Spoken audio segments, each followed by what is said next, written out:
Hey, what is up, mortals? It is Ren here with a new video for you today. Welcome to part 1 of What If Deku Had a Dragon Made. I just wanted to greet you guys by saying, sit back and relax. You're in for a treat. So, we begin. Sorry, kid. I just don't think it's possible for you to be a hero. Those words echoed through the mind of Izuku Midoriya as he walked with his head down, barely even noticing the sound of crumbling leaves or breaking twigs as he walked down the forest path. Night had fallen, and the full moon was bathing the forest that surrounded him with its pale light. If he were to just raise his head a little, he could see the countless stars shining brightly above, but that seemed impossible now as he dragged himself forward with his back hunched by the weight of his hero's rejection. As he continued to move forward with no real destination in mind. How long had he been walking now? Since that talk, his body seemed to move on its own with his mind in a haze. He could recall getting on a train and only getting off when they reached the last stop. The end of the line, huh? Yeah, felt kind of fitting for him right at this moment. He'd been dragging his feet his whole life, moving towards a dream of becoming a hero. But no one believed in him, not even his hero. It's not wrong to have dreams, kid. Just make sure they're realistic. Yeah, I guess I knew all along. I really am pathetic. All I've been doing my entire life is fooling myself into thinking... Izuku's words trailed off as he found himself unable to even finish the sentence, his throat becoming dry. Glancing over to his side, Izuku saw a sign warning him of dangerous animals living in this area. The fear that should have gripped his heart, forcing his feet to turn around, never came. No. He felt oddly calm, though, as he continued to walk. After all, what was the point? It wasn't like there was much of a new dream for him to pursue. Despite what All Might said, Izuku doubted he could ever be a police officer, a paramedic, or a firefighter. They would take one look at his quirkless status before coming to the same conclusion as the heroes. There wasn't any point in even letting him try, as they would see him as a liability. Not to mention that statistically, a quirkless person was more than 80% more likely to be denied a job compared to someone who did, even when said quirkless person was in fact more qualified. Quirks were everything in this world. It was just how society worked. They really didn't have any need for someone like him. If you want a quirk so badly, take a swan dive off the school roof and hope you'll be born with one in your next life. An animalistic growl up ahead could be heard, clearly from something big. Despite that, Izuku continued forwards. Maybe this would be it. If he got attacked by this, or any wild animal for that matter, then at least he would be sparing the others the horror seeing his dead body, as well as providing some food to some hungry animals, so at least he'd be helping them. The only thing Bakugo suggested and had over this is that it'd be a quick death. Plus, it wasn't like there was anyone waiting for him back home anymore either. After several long minutes, Izuku bumped into something. Looking up, his dull eye sprang to life as he beheld something that warped everything he knew. On the ground before him was a dragon. Massively, it towered over him, its jaw slightly open to show that it could easily eat him. With a single bite, looking up his green scales, the boy saw trickles of red running downward, caused by a massive sword stuck in this creature's hide. Taking a step back, he wondered if this was a hero or a villain. But as far as he knew, the only dragon-like hero out there that could actually become a dragon was Ryuko, and she did not look like this at all. Human, out of what hole didst thou crawl? Upon hearing that voice, a trembling Izuku looked up to see that the creature's yellow eyes with red slits were now glaring at him. He could see it, the same loathing contempt that had always been present in Bakugo's eyes, and he was nothing more than an annoying bug to this creature. Depart, insolent human, otherwise I shall eat you. As if to punctuate this statement, the dragon sent out a blast of hot air from its maw, so powerful that Izuku was flung onto his back. Several times, he rolled in the dirt and leaves several times before stopping on his stomach. Alas, I'm going to die. How tragic is the last being I made as a pathetic human. As the dragon spoke, it began to close its eyes slightly, and at the same time, something about that resignation in the creature's tone sparked something in the green-haired boy. Before he even knew what he was doing, the young man had rushed over to the dragon's side and was now climbing the scaly body. What are you doing? Cease climbing me at once! I'm gonna pull that out! The teen almost slipped as he spoke, only managing to catch himself at the last moment before gravity would return to the floor. dragon watched him, its jaw open slightly. You fool! Don't even try! If a Morlord touch a god sword, then their mind would be torn! Mimicking, the dragon started to widen its eyes in shock, as Izuku, who had managed to get on its back, placed his hand on either side of the blade, and with a grunt, he began to push upward with all his might. Clearly struggling with this attempt, his teeth gritted slightly and sweat instantly began pouring down his face, as he began to call on every bit of strength he could muster, and then some. Why? Would you not obtain a greater prize by claiming my hide? Why risk your soul and your mind? He grunted a bit as he continued to pull, and as he did, he could hear the voices he had known his entire life. Everyone who had told him to give up, to just not try. Everyone from Bakugo all the way to All Might came racing through his mind, but his arms never loosened their hold on the blade as he began to budge. Rather, he continued with all of his might. Because you look like you need help. As he spoke through his breaths, the sword finally exited the dragon's bodies and flew into the air. At the same time, Izuku fell backwards with a smile on his face, watching as the blade dissolved into stardust before it hit the ground with a thud. I give you my thanks, human. Without your assistance, I would have died. Though, you still are weak and inferior. Slowly, Izuku got into a sitting position with his head downcast. Yeah, I get that a lot. Suddenly, the dragon began to glow so brightly that it caused Izuku to raise his head, and the light began to shrink, compressing until it took on a more human shape. When the light faded, a more human figure landed on the ground, causing the boy to let out a cry as he quickly covered his eyes. You're a girl! Yes, I am female, though I do detest using this form. I thought it would put your mind more at ease to see something that will more resemble your— That's not the problem! You're only wearing a cloak! The dragon tilted her head to the side, her oddly shaped horns sticking out of her long, flowing blonde hair, tipped red.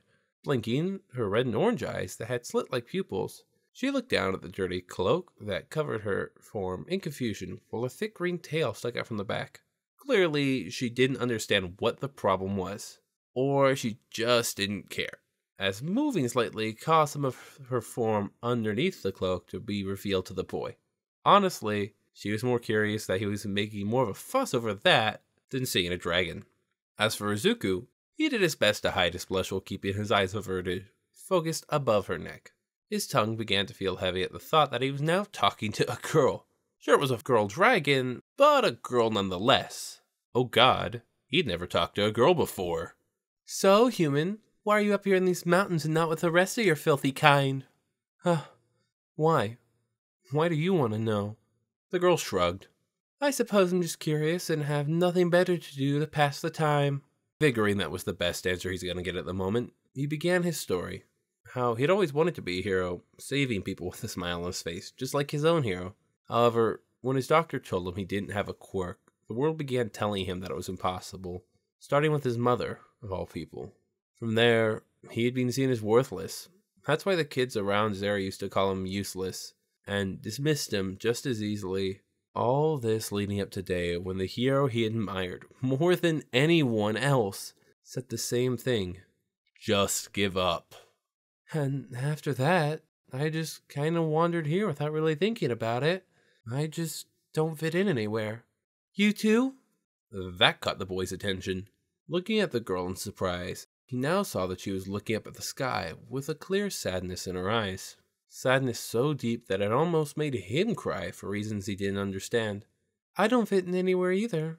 I don't even have a place to go back to. Hearing that caused something to stir within Izuku. He tried to fight it, tried his best to hold it down, but the more he saw the girl's mournful expression, the stronger this feeling became. So nervously he spoke. Would you like to stay with me? If you want, of course. I'm not going to force you. The girl's head snapped back to look at him, and her eyes widening before her tears began to form. Then, as the moonlight began to shine brightly upon her, she smiled so warmly. Yes, I'd love to. Tears were leaking out of Izuku's eyes now as a wave of happiness struck through him. Tonight he'd done it. He finally saved somebody in trouble, and it brought a smile to their face. And above all, he did it without a quirk. Maybe there was hope for him yet. Great. And don't worry about paying rent or anything. But if you want to help me out, you can just do some stuff around the apartment, like a housekeeper or a maid. Just don't feel like you're taking advantage of me. A maid? That caused the dragon to take on a look as if she was remembering something before her eyes began to shine once more. The next morning, Izuku awoke when he heard a knock on his door, causing him to fall out of bed. As knocking continued, he slowly made his way through the empty apartment. It had been a while since anyone else lived here, his mother having moved to America to live with his father. With a yawn, he recalled a strange dream he had had the night before, one about finding a dragon in a forest and helping it out of a jam. A nice dream, but back in reality now. Soon he'd have to go back to school and figure out how he'd move on from his dream of being a hero. Opening the door, though, he was greeted by a sight that made his heart stop. The very recognizable head of the dragon he had thought had been nothing but a dream was looking right at him. Her head filled his vision as she stared at him, and a bright red flash of light later, she was a human now, dressed in more proper clothing than she was last night. A maid-style outfit now adorned her body, and she smiled happily at him before speaking in a much cheerier tone. "Good morning, Mr. Midoriya. Maid Toro reporting for duty." Safe to say, Izuku didn't end up going to school that day. He also learned that Toro wasn't a girl with a dragon quirk, but was actually a dragon. It was kind of hard to ignore when the now super cheerful girl disintegrated all the furniture in his apartment with a single blast before using magic to restore everything. Or how she tried making breakfast for him. She used what seemed to be fire breath to heat the pan, thinking the stove wouldn't be hot enough. Not only had she disintegrated the food, but destroyed his pan as well as the stove in the process. He also couldn't ignore the fact that she thought doing the laundry should be done with her saliva, either by licking the items or stuffing everything into her mouth, which was sort of gross. While he was still a little timid around girls, he did his best to show her the proper way of cleaning and doing housework. He honestly didn't mind her own methods to do the housework, though. His mother used her own quirk in the kitchen, and though he would have preferred her doing it in a way that didn't give him a dozen heart attacks in the process, so he spent the morning showing her how to use the kitchen appliances, the laundry machine, the vacuum, and even the computer. As the afternoon drew near, Izuku decided to show Toro around the neighborhood so that she wouldn't get lost. Not that that was hard, as the dragon maid clung to his arm tightly, as if they were a couple, the act causing his face to turn crimson. Along the way, he spotted some workers at a maid cafe wearing the same outfit as Toro, and when he asked about it, the girl let out a giggle. "I needed to know what to consider as a proper maid attire in this world, so while I was flying, I spotted that place and just copied their uniform, kinda." At that, Izuku nodded, as he didn't have any issue with where she got the outfit, as long as she didn't steal it. And while he would never say it out loud, as it was far too embarrassing, he thought it suited her. As the pair turned a corner, they were greeted with a sight that made the young man's blood run cold. There, in the middle of the street, was the sludge villain that had attacked him yesterday. He had read it earlier this morning that somehow the villain had managed to escape All Might before holding Bakugo captive. Thankfully, a hero with a suitable quirk to deal with him managed to arrive just in the nick of time, forcing the villain to flee. As for Bakugo, he'd been rushed to the hospital with reports saying that he was expected to make a full recovery. It seemed like the villain was doing the same thing again. As people began to run past the pair, Izuku could only stare at the sight before him. There, within the hold of the sludge villain, was the man Izuku had met the prior morning during the Mount Lady debut. The man with a weird antenna on his head that had called him a fanboy. He was now suspended in the slime. Nothing more than a hostage, as the villain broke every ATM and vending machine that he saw. A few police were on the scene, but doing what they could to keep others at bay while trying to contact the hero. No doubt this was only a very recent occurrence. "Excuse me, Mr. Midoriya? Isn't our destination down the street? If we want to make it there before the lunch rush, shouldn't we continue?" Izuku could only turn to Toro at the moment, shocked by what he had just heard. But what he saw was simple confusion, as though she didn't understand the significance of what she was seeing. But then again, she did in fact come from a different world. "There's a villain attack going on, so until a hero shows up to deal with it, then would it be alright if I dealt with this matter? It would be no trouble at all." Izuku glanced back at the sludge villain, or rather, the innocent hostage still in its grasp. He recalled what it felt like when he had been in that situation, how it felt like he was going to die at any moment. The look in their eyes. "Oh, okay, but Please be careful, Toru. Right!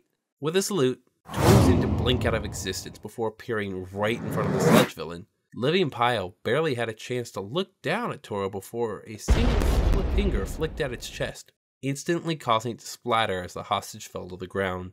It had all been done so effortlessly that Izuku's eyes widened in wonder and excitement, so much so that he was still beaming with his new maid returning to his side. That was amazing, Toru! You could be one of the greatest heroes in the world with a power like that! At that, the dragon maid blushed, her hands reaching up to her cheeks as she began to sway back and forth. Oh, Mr. Midoriya, please continue to praise and flatter me, even for something as minor as taking down such an inferior being such as that.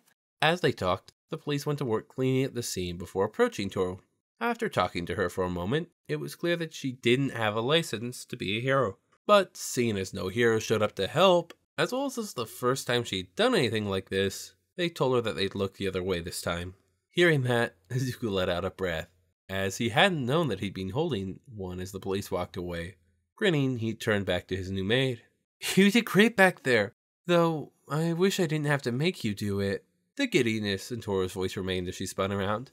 Oh, Mr. Midoriya, there's no need to trouble yourself over such minor inconsistencies. Not when you have such a superior being as myself as your personal maid. Well... Izuku paused for a moment, trying to figure out the right way to say this. As the teen collected his thoughts, Toru kept eyeing him with a smile on her face, while ignoring the people around. Okay, I'm glad you say that, man, and that's the most important thing. It's just that I feel like I'm using you to do the things I wish I could do myself. Toru blinked at that for a moment before a look of understanding filled her features. Oh, I see. You wanted to smite that pitiful fool yourself. I understand. There's a certain joy that one feels in obliterating others with your own claws. Well, I wouldn't put it like that, Toru. For a moment, that was all he could say as he looked away with a forced laugh. Scratching the back of his head, he couldn't help but think that Katsuki would have agreed wholeheartedly, that with the phrasing of that statement anyways. Well, as your loyal, beautiful, and most amazing maid in the whole wide world, it is my sworn duty to help you then. Izuku didn't know what she meant by that until dinner was served that evening. On the kitchen table sat a bowl of rice with bits of meat on top that he certainly didn't recognize. Slowly he poked at it with his chopsticks several times before asking Toru what it was. Oh, it's meat from my tail, silly! Hearing that caused the teen's mouth to drop in horror as his chopstick fell to the ground. Looking down at her feet was that, indeed, the tip of her tail had been cut off, the insides looking a lot like the meat that he was about to eat. Why? Toru, who didn't seem bothered by the fact that she had apparently cut off a part of her own body and was serving it to him, let a happy giggle out. Oh, well, that's simple, Mr. Midoriya. You said you wanted to become stronger, right? Well, this is how your amazing maid is going to help you. Tell me, does this story have the tales of what happens when you eat the flesh of a mermaid? Izuku blinked. Yeah, that sounds familiar. Something to do with immortality, I think? The smile faded from Toru's lips for a moment as she looked at him. Her hands moved to her hips. Oh, so that's how it goes in this world. Sort of lame and boring, but I suppose that can't be helped. You see, the human who eats the flesh of a mermaid doesn't become immortal. Instead, they gain a much longer lifespan because they become a mermaid. The same's true for dragon meat. Izuku gasped, his eyes widening in surprise when he heard that. Now, don't get the wrong idea. It isn't like eating a single meal and then poof, you're a dragon. You'll have to eat dragon's meats constantly for about a year. Just missing one day is going to kill you. So you'll need a steady source of meat, as well as a dragon's consent so they can remove as much of the poison from their bodies as possible. That's the best way an inferior human can survive the process. Believe me, I've seen plenty of humans foolish enough trying to munch on the bodies of dead dragons, only to die as soon as the meat touched their unworthy tongues. There was even a king who offered up everything he owned for a single piece of dragon meat. He survived the first bite somehow, but he died the next day. Still, even if you have me by your side, there's no guarantee this is gonna work. There'll still be poison in the meat making you sick, and that could kill you just as easily as the process. Also, you'll never be able to return to being a pitiful human again. Don't know why you'd want to, though. Izuku looked down at the dish in front of him, watching as the steam rose. While taking in all this information, he stared at it. The words of his doubters rang in his ears. And then he saw Toru's smile in the moonlight. He wanted that. He wanted to make as many people smile like that as possible, and as he was now, it just wasn't possible. If his dream wasn't worth risking his life for, then what was the point? I understand. With that, Izuku went to pick up his chopsticks. However, Toru was much faster as she swooped up with him as a playful smile returned to her face. And had her pupils turned into hearts? Carefully, she scooped up some of her tail meat along with rice before placing it in front of the boy's lips. And then eat this! Thank you for indulging yourselves in all of this information so far. I hope you've enjoyed. Drop a comment about your favorite series or suggestions. Thanks to our team for another amazing video. And if you're interested in joining our crew and you're 16 years of age or older, feel free to check the link in the description below. Thank you all for watching and have a divine day.